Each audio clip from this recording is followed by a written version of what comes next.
आज हम एक्सप्लेन करेंगे कैप्टिविटी नाम के एक शॉर्ट फिल्म को लेकर। मूवी के शुरू में मूवी का मेन कैरेक्टर जिम को दिखाया जाता है। वो एक म्यूजियम में रहता है जो कि इंसानों को रखने का म्यूजियम था। जिम ने कभी बाहर की दुनिया नहीं देखा था।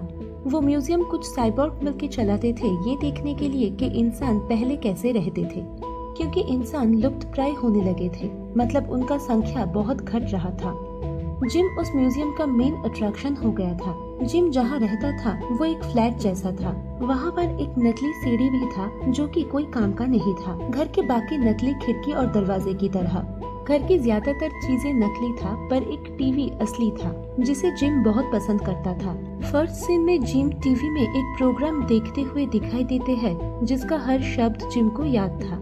जब वो शो में लड़का और लड़की एक साथ दिखाई देते थे तब साइबोर्ग की टीम जिम को जानबूझकर वो सीन दिखाता था ताकि जिम को पता चले कि मेल इंसान फीमेल इंसानों के सामने कैसे बिहेव करता है। जिम एक पैकेट से कुछ खा रहा था, तभी जिम को एक छोटा खिलौना उसके अंदर मिला। तभी वो उसको लेकर शोकेस के ऊपर रख देता है। इससे पता चलता है कि वो रोज एक ही टाइप का खाना खाता है और उसे वो खिलौना बहुत पसंद था क्योंकि उसका पूरा शोकेस वही सब खिलौनों से भरा पड़ा था। खिलौना कलेक्ट करना और टीवी देखना जिम का एकमात्र शौक था। रोज एक साइबोर्ग म्यूजियम गाइड एक साइबोर्ग के ग्रुप को म्यूजियम दिखाता था। स्टार्ट होता था एक जगह से जहाँ पर इंसान डेली लाइफ में जो सब यूज करते थे उन सब को दिखाने के साथ, जैसे कि toaster, toy train etcetera etcetera. पर उस म्यूजियम का सबका सबसे पसंदीदा था जिम। सब साइबोर्ग जिम को कांच की खिड़की से देखते थे और गाइड साइबोर्ग के ग्रुप को बताते थे कि जिम एकमात्र ऐसे इंसान है जो कि कैद में रहते हुए बड़ा हुआ है। जब साइबोर्ग जिम को देखने आते थे तब जिम उन साइबोर्ग्स को थम्स अप शो करता था। इस बारे में कभी भी वो कंप्लेन नहीं करता था कि उसका कोई प्राइवेसी नहीं है, क्योंकि जिम को कभी लगता ही नहीं था कि वो कैद में है। उसे लगता था कि जिंदगी तो ऐसी ही होती है। टूरिस्ट जिम को देखते थे, एनालाइज करते थे जैसे कि जिम कोई टेस्ट सब्जेक्ट था। जब टूरिस्ट वापस जा रहे थे तभी घोषणा किया जाता है कि एक नया फीमेल इंसान को दिखाया जाएगा।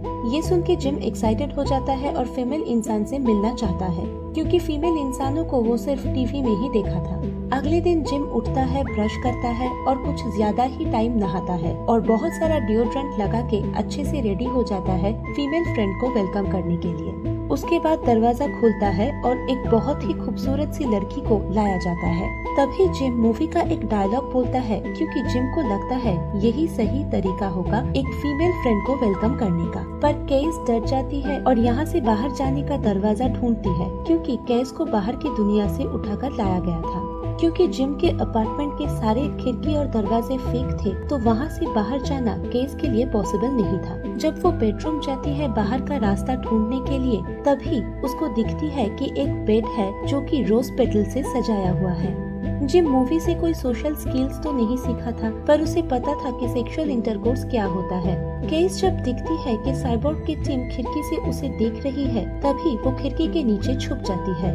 तब जिम ने खुद का परिचय दिया और केस तभी समझी कि जिम भी एक इंसान है। केस जब पूछती है कि यहाँ से बाहर जाने का रास्ता जिम जानता है कि नहीं, तब जिम कहता है कि यहाँ से बाहर जाना ही क्यों है, यहाँ पर सभी अच्छी चीज तो अवेलेबल है, जैसे कि सोफा एंड टीवी जिसमें कि 5 चैनल आता है। यहाँ पे पूरा दिन जितना चाहे वो खा पी सकता है। पर ऑब्वियसली जो जिम को यहाँ पर बहुत अच्छा लगता है, कैस को वो सब एकदम पसंद नहीं आती है, क्योंकि कैस बाहर की असली दुनिया से वाकिफ है। रोते हुए केस को जिम गुलाब दे के शांत करने की कोशिश करता है। उसके बाद केस और जिम डिनर करने लगता है। जिम ओवन में आर्टिफिशियल खाना गरम करके खाने लग जाता है, पर केस को वो बिल्कुल पसंद नहीं आती है। केस जिम को पूछती है कि जिम कभी बाहर गए कि नहीं। जिम कुछ आंसर नहीं करता है। उसके बाद केस जिम को खाने के स्मेल के बारे में बोली। हालांकि जिम को तभी कुछ समझ नहीं आता है। केस गाली देता है साइबोर्ग को इंसान को जानवर की तरह वहाँ पर रखने के लिए। उसके बाद केस जिम को समझाने लगती है कि यहाँ पर कुछ भी असली नहीं है। यहाँ की सीढ़ी नकली है, दरवाजा 4 इंच के ज्यादा खुलता भी नहीं है। जिम कुछ भी रिएक्ट नहीं करता है और सिर्फ हंसते रहता है। जब केस पूछती है कि सब नकली चीजों से तुम्हें क्यों कुछ फर्क नहीं पड़ता है, तब जिम बोलता है कि उसे जोर का नींद आया है और सोने जाता है। जिम कैस को कहता है कि तुम भी सोने आ जाओ, तो कैस गुस्सा हो जाती है और मना कर देती है। जिम सेक्स के बारे में बोलता है तो कैस गुस्सा करती है और बोलती है जिम के साथ वो कभी भी सेक्सुअल इंटरकोर्स नहीं करेगी। जिम बेडरूम जाता है और सब रोज पेटल्स को हटाकर सो जाता है। साइबोर्ग तब भी जिम को देखते रहते हैं। कैस बाहर सोफे पर सो जाती है। आधी रात को जिम बाहर आता है और कैस के ऊपर ब्लैंकेट डाल देता है और जिम के सबसे पसंदीदा खिलौना लाके रख देता है। कुछ देर बाद कैस की नींद खुलती है और खिलौना दिखाई देता है। तभी कैस को आइडिया आती है और सभी खिलौना लेके कांच के खिड़की में कुछ डिजाइन कर देती है। जिम जब बाहर आता है तो खिलौना ना देख पाने की वजह से वो दुखी होता है, पर जब वो डिजाइन देखता है खिड़की पर तो दुख खुशी में बदल जाता है और कैस कहती है कि ये जो सीनरी तुम देख रहे हो यही मेरी घर है। जिम कहता है कि जिम की घर ही अभी कैस की घर है।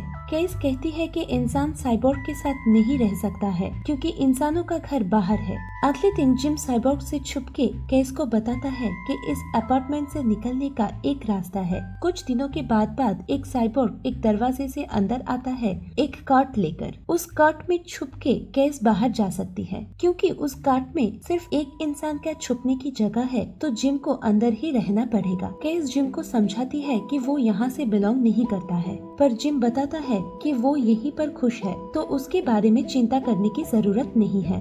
रात में एक साइबोर्ग आता है फ्रिज को फील करने के लिए तो कैस उसके कार्ट में छुप जाती है और बाहर चली जाती है और किसी को कुछ पता भी नहीं चलता है।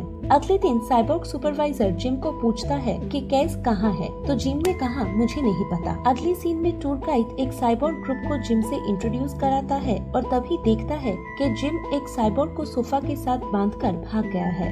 अगले सीन में जिम दिखाई देते हैं एक लड़की की ओर चलते हुए जो कि एकदम उस डिजाइन की तरह दिखाई दे रहा था जिसे कैस ने बनाई थी।